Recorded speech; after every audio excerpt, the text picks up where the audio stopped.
Jeff McCool, Moccasin Creek's Jeff McCool, where I think we're going to do some acoustic shows where we just go to small venues, talk about how this all started, how we came up, tell some funny road stories, more of a intimate, like, sit Yeah. almost like the old MTV Unplugged joint back when Yeah. they used to sit there and strip Oh it yeah. down. Same shit, you Strip it know. down. And Indeed. then and I'm gonna be doing some shows with my trailer made people, going out and doing some of that. So I'm gonna be active and just try to get back at it. I try to get away from it, but I guess that it's actually what's in my blood. I never knew it. I always thought it was the sports thing, but that can't be with you forever. But you can write songs and sing shit till they put you down, I reckon. Yeah, I mean, basically, you can definitely do that.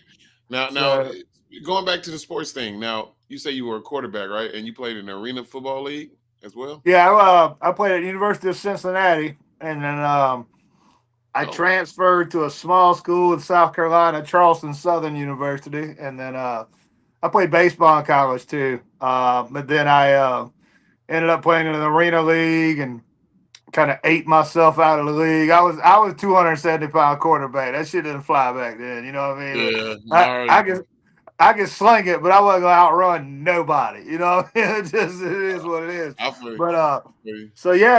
I ended up back in my small little town, working in the school system, and was quarterback coach, offensive coordinator for a few years. And I was like, man, this school stuff is not for me.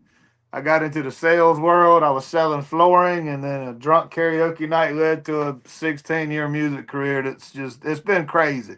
And what's wild, so what's wild, you probably don't even know this. This is what's crazy. And I know people get tired of hearing it, but anybody that Googles it knows. So I taught school, quit, became a country rapper. My little sister, she taught school, quit, became a WWE wrestler, and married the Undertaker. So we tell people, teach school, cool shit'll happen. That's what we tell everybody. So yeah, Apparently, well, yeah. So my son teaches school, so maybe something cool will happen for him. it has to, yeah, because both my parents taught school. We were fun on that direction, and it had just changed too much since I was growing up. It just Yeah, I came in right at the turn of the you can't say nothing to me, you can't yeah. do nothing Oh, to me, bro. Yeah, the first time bro. I had a 16-year-old that stood about 6'3", looked me. I'm 6'4", 300, and he was looking me in the eyes, spit in my face, and said, "I ain't 18, ain't shit you can do." I wiped it off. I got in the car. I drove down to the county office where my dad was superintendent. I said, "Hey, how I ain't trying to put you in a weird situation in this town." I said, "But I'm about to quit."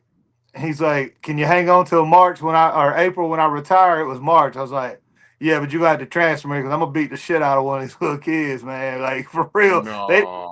dude. And this is 20 years, 23, 24 years ago.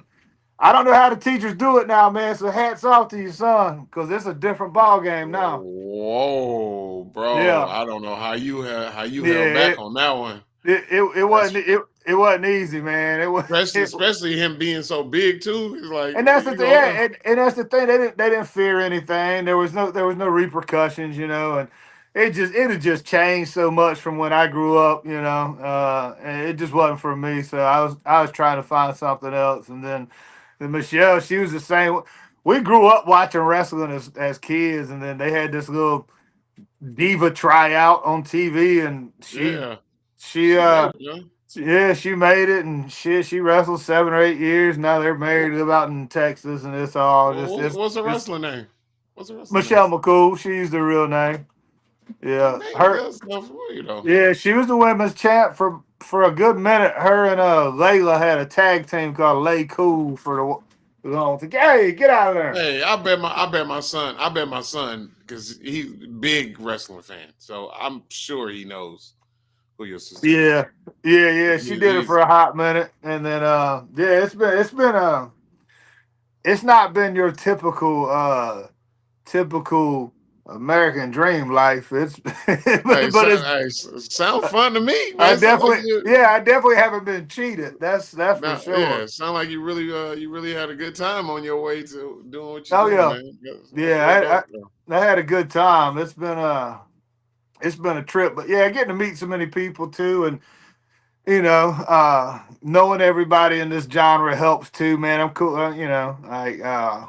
Yeah, how did you meet Target in them? Like, where'd you meet those guys?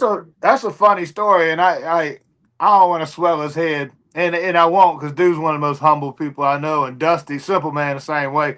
I was fans of theirs, and Target actually had hit up.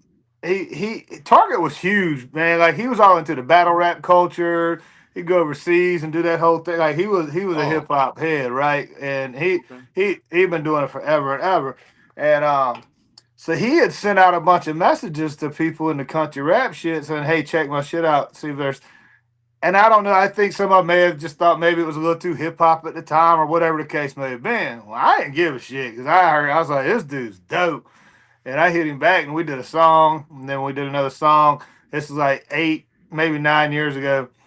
And then we just hit it off. He's a good ass dude. And then the first time I spent just an hour in the studio with him, like my entire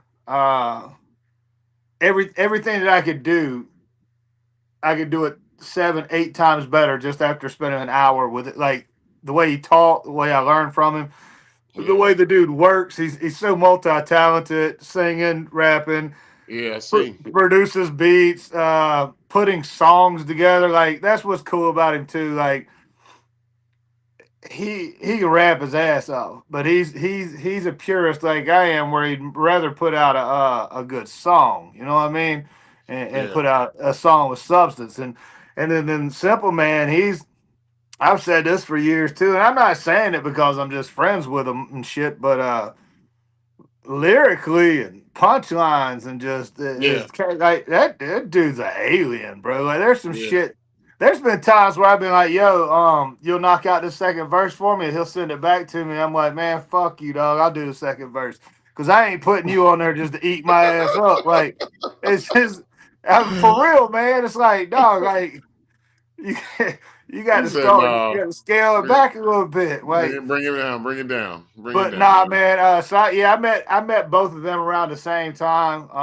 And then Gotti Breadwin, who does all the videos. He's a hell of a rapper too.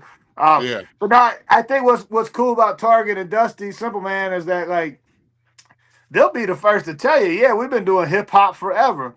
We was never claiming country rap. They never have. They never claimed we're gonna go out and change a tire and at breakfast and cook an egg on a hot highway just because I'm a redneck idiot. Like they never claimed any of that shit. They were just some white boys from the South, grew up in the trailer parks.